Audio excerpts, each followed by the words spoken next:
Permata TV YouTube Indonesia dengan bangga mempersembahkan sebuah storytelling kekinian abad ini, diangkat dari karya besar Esa Mintarja yang sangat populer di masanya, berlatar belakang kisah tanah Jawa masa lampau dengan judul Kisah Api di Bukit Menoreh.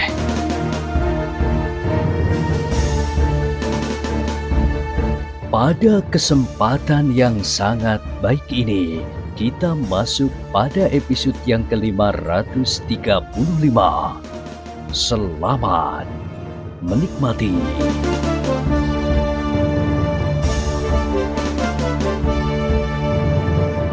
Di akhir kisah sebelumnya disebutkan, agaknya kedua pengawal Ki Gede menyadari bahwa pertempuran yang sebenarnya sudah dimulai. Karena itu mereka pun tidak menunggu lebih lama lagi. Kuda mereka pun segera berderap menyerang orang-orang yang mengepungnya. Dalam pada itu, selagi kuda Ki Gede Pemanahan sedang melingkar, Untara tidak membiarkan keempat orang itu berhasil mempersiapkan diri dan menyergap Ki Gede Pemanahan. Karena itu, maka ia pun segera mendera kudanya dan menyerang dengan pedangnya sambil berkata, "Ki Gede, sebaiknya Ki Gede meninggalkan pertempuran ini. Serahkan semuanya kepadaku, mumpung Ki Gede kini berada di luar lingkaran." Sesaat Dandun dan anak buahnya menjadi agak gugup. Mereka benar-benar tidak menyangka bahwa justru Ki Gede Pemanahan dan Untaralah yang telah mulai dengan garangnya dalam waktu yang sangat cepat. Tetapi Dandun adalah orang yang memiliki kelebihan dari orang kebanyakan. Itulah sebabnya, maka dalam waktu dekat ia berhasil menguasai dirinya dan anak buahnya. Namun dalam waktu yang dekat itu, para pengawal Ki Gede Pemanahan dan Untara telah berhasil mengurangi jumlah lawan mereka, meskipun hampir tidak berarti dalam pertempuran yang kemudian berlangsung. Dalam pada itu, Ki Gede Pemanahan yang mendengar teriakan Untara mengerutkan dahinya. Ia adalah seorang prajurit, bahkan seorang yang pernah menjadi panglima perang Pajang yang disegani. Karena itulah, maka peringatan Untara itu sama sekali tidak dihiraukannya. Ia tidak akan dapat begitu saja menyelamatkan dirinya, sedang orang lain berada dalam kesulitan. Sehingga dengan demikian Ki Gede Pemanahan sama sekali tidak menghindarkan diri. Meskipun usianya menjadi semakin tua, namun ia masih tetap seorang yang pilih tanding. Seorang yang tidak sekedar mementingkan dirinya sendiri, apalagi dalam kesulitan selagi mereka bercanda dengan maut.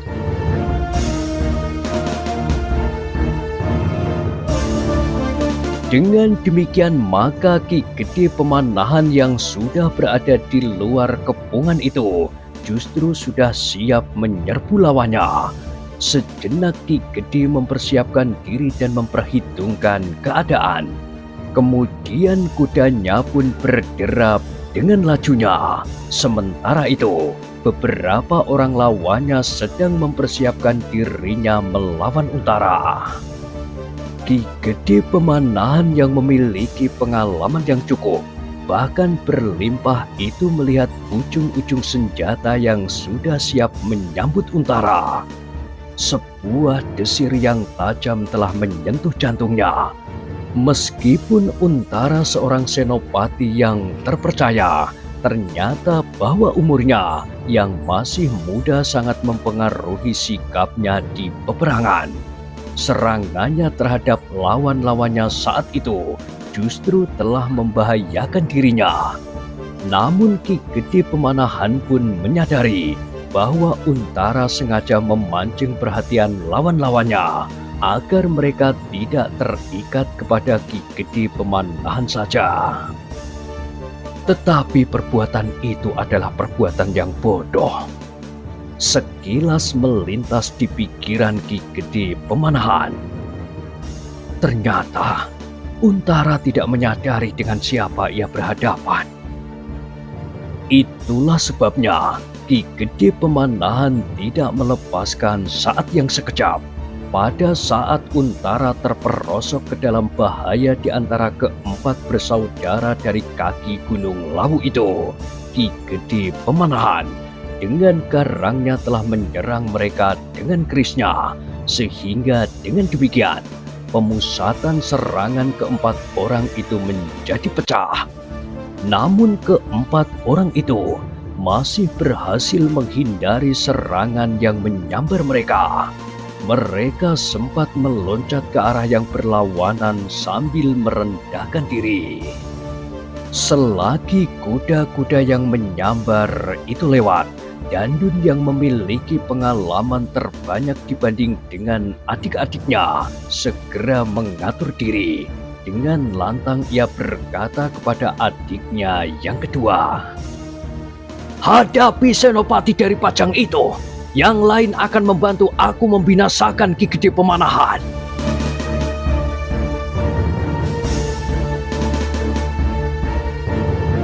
Waktu yang singkat itu ternyata cukup bagi mereka untuk mempersiapkan diri. Keempatnya kemudian memisahkan diri sesuai dengan perintah yang telah diucapkan oleh Dandun. Ki Gede Pemanahan yang mendengar perintah itu menjadi berdebar-debar, bukan karena Ki Gede Pemanahan gentar menghadapi 3 orang, sedang yang seorang sudah terluka, tetapi menilik tata gerak yang dilihatnya pada permulaan dari pertempuran itu. Ia menganggap bahwa yang seorang itu pun akan menjadi sangat berbahaya bagi Untara. Apalagi jumlah pengawalnya masih belum sebanyak jumlah orang-orang yang mengepungnya. Meskipun demikian, Ki Gede Pemanahan masih berpengharapan bahwa Untara akan dapat bertahan sampai orang-orangnya yang berada di Prambanan datang.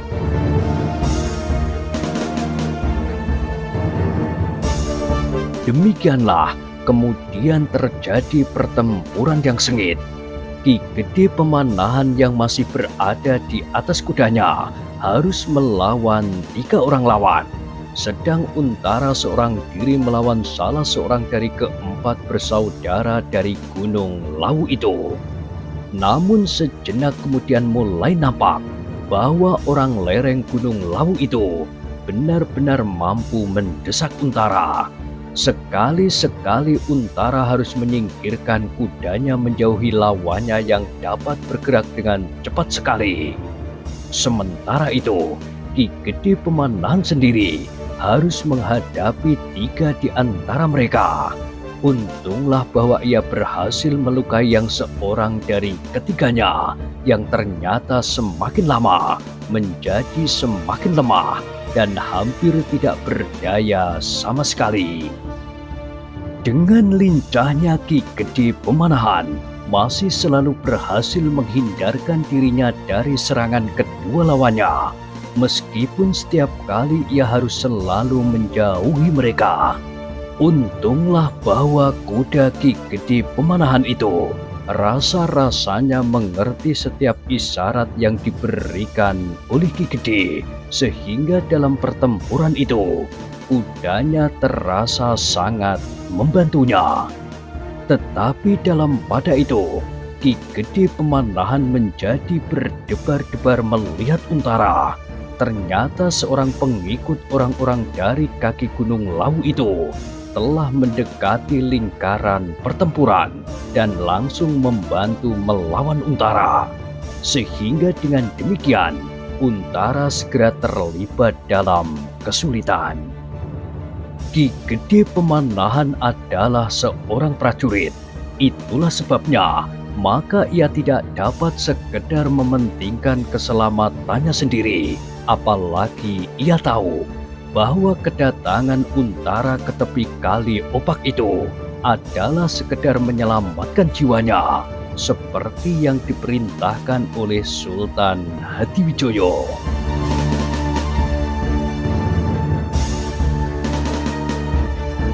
Dengan demikian maka perhatian Ki Gede Pemanahan pun mulai terbagi. Sebenarnya kedua lawan Ki Gede Pemanahan itu cukup berbahaya baginya. Sedang yang seorang dari mereka yang telah terluka sudah tidak mampu berbuat apa-apa lagi, selalu bertahan untuk keselamatannya sendiri. Demikianlah pertempuran itu pun semakin nampak bahwa Ki Gede Pemanahan dan Untara beserta para pengawalnya tidak akan dapat bertahan lebih lama lagi. Apalagi Untara sendiri semakin lama semakin terdesak oleh lawannya.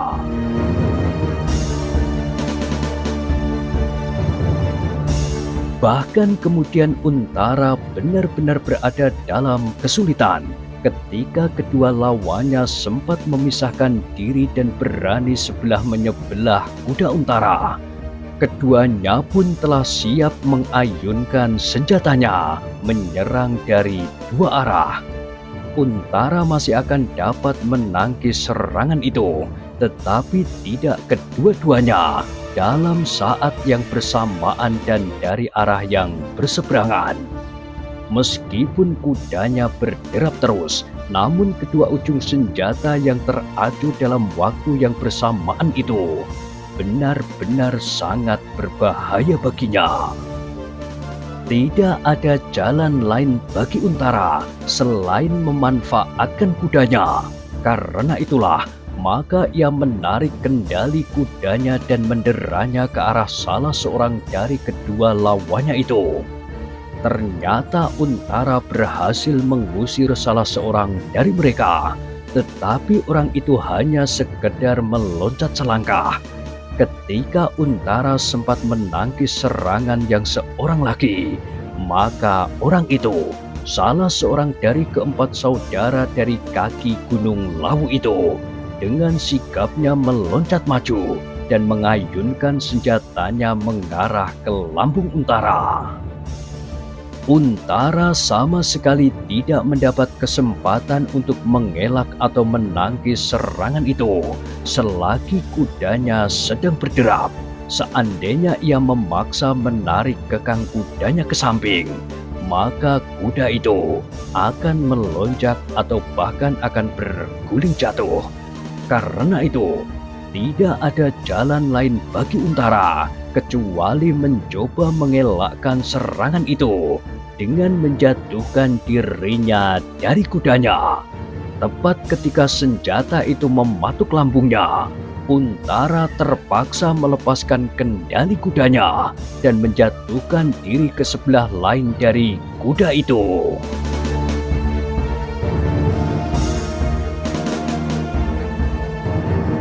Untara berhasil membebaskan diri dari ujung senjata itu. Beberapa kali ia berguling dan dengan lincahnya ia meloncat berdiri. Tetapi pada saat itu, salah seorang dari empat bersaudara itu telah siap menerkamnya sebelum ia sempat mempersiapkan dirinya. Ternyata lawan Untara itu adalah orang yang memiliki kecepatan bergerak yang mengagumkan. Pada saat terakhir agaknya Untara memang sudah tidak mempunyai kesempatan lagi. Ujung senjata lawannya rasa-rasanya sudah siap menembus dadanya, sehingga senopati Pajang di bagian selatan itu akan tidak lagi dapat melakukan tugasnya. Bukan karena pasukan prajurit yang telah melawan Pajang, tetapi justru oleh sekelompok penjahat dari kaki Gunung Lawu. Ki Gede Pemanahan yang sempat melihat hal itu darahnya bagaikan berhenti mengalir. Tidak ada cara apapun yang akan dapat dilakukan oleh Untara untuk menyelamatkan dirinya. Untara hanya dapat mencoba menangkis serangan itu, tetapi itu hanya merupakan perpanjangan sekejap bagi umurnya. karena pada serangan berikutnya, Untara yang belum siap sama sekali itu akan segera terdorong oleh sebuah tusukan di dadanya.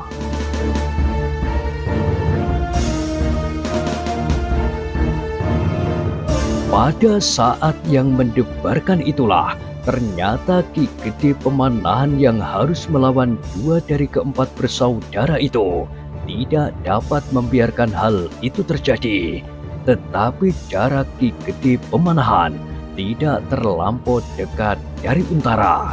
Jika ia mendera kudanya meloncat maju, ia akan terlambat. Karena itu, Ki Gede Pemanahan tidak berpikir lebih panjang lagi. Ia hanya memikirkan kemungkinan untuk menyelamatkan Untara. Karena itu, maka dengan serta-merta Ki Gede Pemanahan telah melontarkan kerisnya ke arah orang yang sudah mulai bergerak menyerang Untara itu. Serentak terdengar teriakan kedua bersaudara yang sedang menghadapi Ki Gede Pemanahan. Mereka mencoba memperingatkan saudaranya dari sambaran keris Ki Gede Pemanahan. Namun ternyata setiap usaha dari orang itu sudah terlambat. Dengan derasnya keris itu telah menyambar punggung orang yang sudah siap menerkam Untara dengan senjatanya itu. Terdengar sebuah keluhan tertahan. Orang itu terhuyung-huyung sejenak. Kemudian ia pun jatuh terjerembab di hadapan Untara. Namun pada saat itu, Untaralah yang berteriak nyaring. Ia melihat sebuah serangan yang tiba-tiba sekali dan hampir di luar kemampuan penglihatan mata wadak. Tetapi ternyata Untara pun terlambat. Ki Gede Pemanahan yang sedang memusatkan perhatiannya pada keselamatan Untara tidak begitu memperhatikan serangan yang menyambarnya dari salah seorang lawannya yang dibakar oleh dendam yang menyala di hatinya. Bukan saja karena ia mendapat upah untuk membunuh Ki Gede Pemanahan, tetapi Ki Gede Pemanahan ternyata telah membunuh seorang dari mereka dan melukai seorang yang lain. Ki Gede Pemanahan menyadari keadaannya ketika senjata lawannya sudah hampir menyentuh kulitnya. Dengan sigapnya ia mencoba memiringkan tubuhnya, tetapi senjata lawannya itu tetap berhasil melukainya di pundak. Ki Gede Pemanahan berdesis menahan pedih yang menyengat. Ujung senjata orang-orang dari kaki Gunung Lawu itu bukannya ujung senjata kebanyakan. Terasa betapa panas dan pedihnya. Dalam pada itu, di luar sadarnya, oleh gerak naluriah Ki Gede Pemanahan menghentakkan kakinya di perut kudanya, dan kudanya yang tanggap atas isyarat itulah yang telah menolongnya kemudian. Karena pada saat itu, yang seorang dari kedua bersaudara yang melawan Ki Gede bersama-sama itu telah siap menyerangnya pula. Namun kuda Ki Gede Pemanahan masih sempat meloncat dan dengan cepat meninggalkan arena. Beberapa langkah kemudian barulah Ki Gede menyadari keadaannya dan berusaha menghentikan kudanya.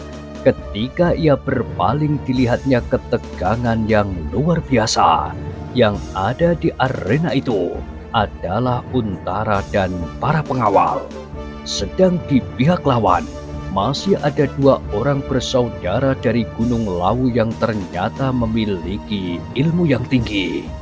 Di dalam pertempuran yang dilakukan berpasangan, mereka memiliki kemampuan yang saling mengisi, sehingga seakan-akan kekuatan mereka telah terjalin dan luluh menjadi suatu kekuatan yang mengagumkan. Itulah sebabnya salah seorang dari mereka berhasil melukai Ki Gede Pemanahan di pundaknya. Sejenak Ki Gede Pemanahan termangu-mangu. ia kini sudah tidak bersenjata lagi. Pusakanya sudah terlepas dari tangannya. Ki Gede Pemanahan menarik nafas dalam-dalam.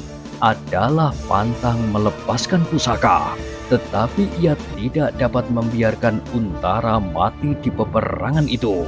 Justru pada saat Senopati itu berusaha untuk menyelamatkan jiwanya, ternyata Ki Gede Pemanahan masih tetap seorang prajurit.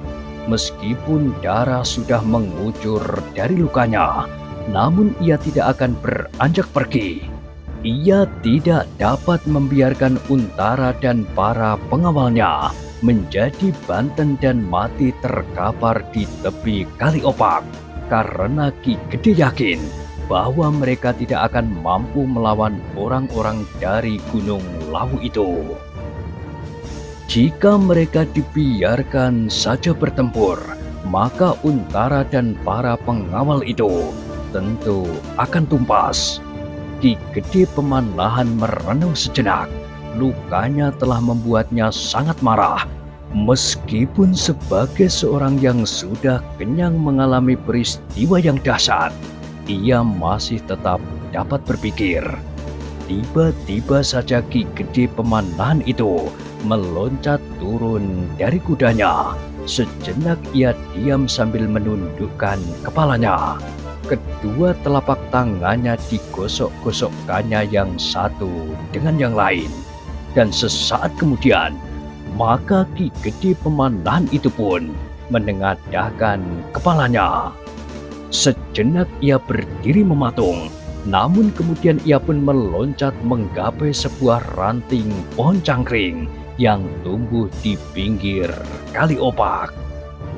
Ketika ranting yang besar itu berderak, maka orang yang masih sedang bertempur itu terkejut. Mereka melihat ranting itu patah. Gerak ranting yang patah itu bagaikan gerak di setiap jantung. Ternyata dalam kemarahan yang memuncak, Ki Gede Pemanahan telah menunjukkan kekuatannya yang tersimpan di dalam dirinya. Kekuatan yang melampaui kekuatan orang kebanyakan, sehingga ia mampu mematahkan ranting pohon cangkring yang cukup besar. Dengan keheran-heranan, orang-orang yang termangu-mangu itu melihat Ki Gede Pemanahan, kemudian memotong kayu itu dengan tangannya pula, melemparkan ranting-ranting yang lebih kecil beserta daun-daunnya. Yang tinggal di tangannya kemudian adalah sepotong kayu cangkring dengan duri-durinya yang tajam meskipun hanya jarang-jarang. Namun tanpa duri-duri yang jarang itu pun, kayu cangkring itu dapat memecahkan tulang kepala jika Ki Gede Pemanahan mengayunkannya sekuat tenaga, bukan sekedar tenaga jasmaniahnya sehari-hari.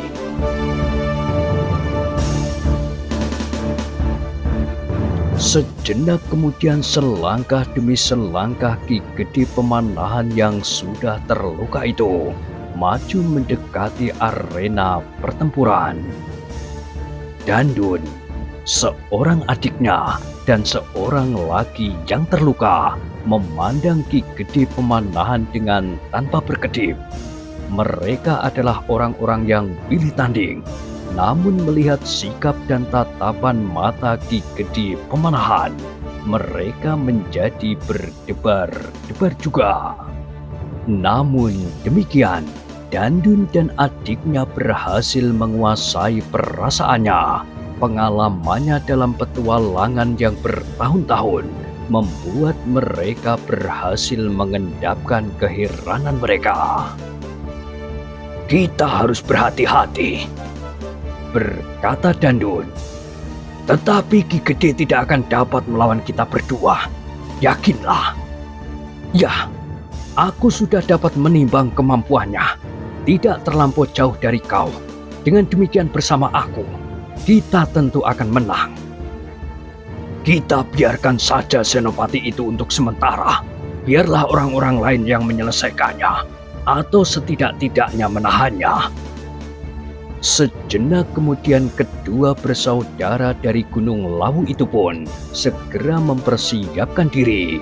Seorang lagi dari mereka yang telah terluka sama sekali sudah tidak berani lagi mendekati Ki Gede Pemenahan yang meskipun sudah terluka pula.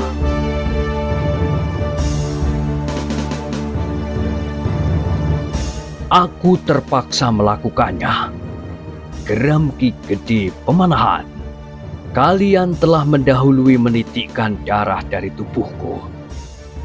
Kata-kata itu tidak terlampau keras, tetapi rasa-rasanya bahwa ancaman itu benar-benar akan terjadi. Sejenak kemudian kedua bersaudara itu pun segera memencar. Keduanya ternyata telah matang pula dalam ilmunya. Itulah sebabnya maka Ki Gede Pemanahan masih harus tetap berhati-hati dengan mempergunakan sebatang kayu cangkring yang besar. Ki Gede Pemanahan menghadapi lawan-lawannya. Sementara itu, Untara sudah mulai sibuk lagi melawan orang-orang dari Gunung Lawu. Sementara para pengawalnya pun telah bertempur dengan gigihnya pula. Namun dalam pada itu, luka di pundak Ki Gede Pemanahan pun terasa pula pengaruhnya.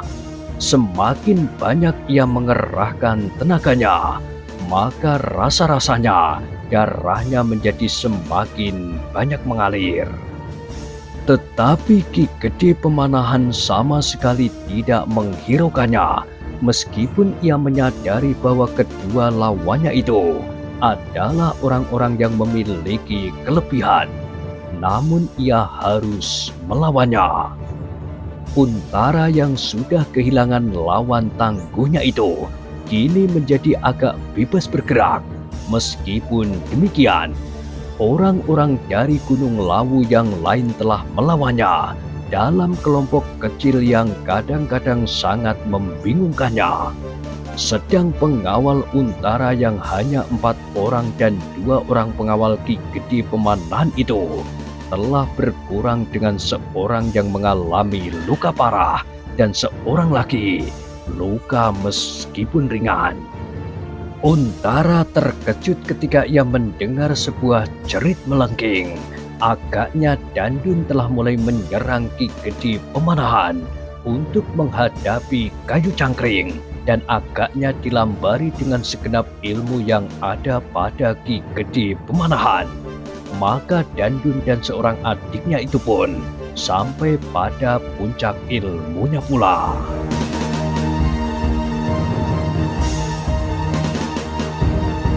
Dengan demikian maka pertempuran itu pun menjadi semakin sengit. Ki Gede Pemanahan yang terluka itu masih mampu bertempur dengan garangnya. Bahkan rasa-rasanya Ki Gede Pemanahan telah berubah sama sekali. Ia bukan lagi seorang laki-laki yang sareh, tenang dan sabar, tetapi ia adalah seekor banteng yang sudah terluka menghadapi lawan-lawannya dengan ilmunya yang dahsyat yang dipelajarinya turun-temurun dari perguruan Selo. Tetapi sebenarnya lah cukup berat bagi Ki Gede Pemanahan menghadapi kedua orang dari kaki Gunung Lawu itu. Keduanya ternyata mampu bergerak dengan cepat, dibarengi dengan teriakan-teriakan yang melengking-lengking yang sengaja mereka lontarkan untuk membingungkan pemusatan perlawanan Ki Gede Pemanahan. Sebenarnya lah bahwa perlawanan Ki Gede Pemanahan, Untara dan anak buahnya masih terasa sangat berat. Meskipun 2 orang dari keempat bersaudara dari kaki Gunung Lawu sudah dapat dilumpuhkan, tetapi ternyata bahwa jumlah para pengawal Untara dan Ki Gede Pemanahan pun telah berkurang pula. Apalagi Untara yang mengerahkan segenap kemampuannya seolah-olah telah melepaskan semua nafasnya, sehingga nafasnya itu pun mulai mengalir semakin cepat. sedang darah di pundak Ki Gede Pemanahan pun menitik semakin deras pula. Dalam puncak kesulitan itulah Ki Gede Pemanahan melihat 3 orang muncul dari arah Kali Opak. Dengan ragu-ragu ketiga orang itu memperhatikan perkelahian itu dengan seksama. Sejenak ketiganya termangu-mangu. Mereka maju beberapa langkah lagi untuk meyakinkan penglihatan mereka. Ternyata bukan saja Ki Gede Pemanahan yang telah melihat mereka, tetapi Dandun, adiknya dan Untara pun telah melihat 3 orang dalam pakaian petani biasa sedang menonton perkelahian yang semakin dahsyat itu. Semula mereka sama sekali tidak menghiraukannya, tetapi lambat laun kehadiran mereka itu memang sangat menarik perhatian. Ketiga orang petani yang melihat pertempuran itu sama sekali tidak menjadi ketakutan atau menghindar. Mereka justru semakin lama merayap semakin dekat, dan bahkan akhirnya agaknya setelah mereka yakin akan penglihatannya, segera berlari-lari mendekat. Dandun menjadi heran melihat ketiganya, seperti juga Ki Gede Pemanahan dan Untara berpendapat bahwa mereka tentu bukan petani dari Prambanan yang pulang dari sawah dan mencuci badan mereka di Kali Opak.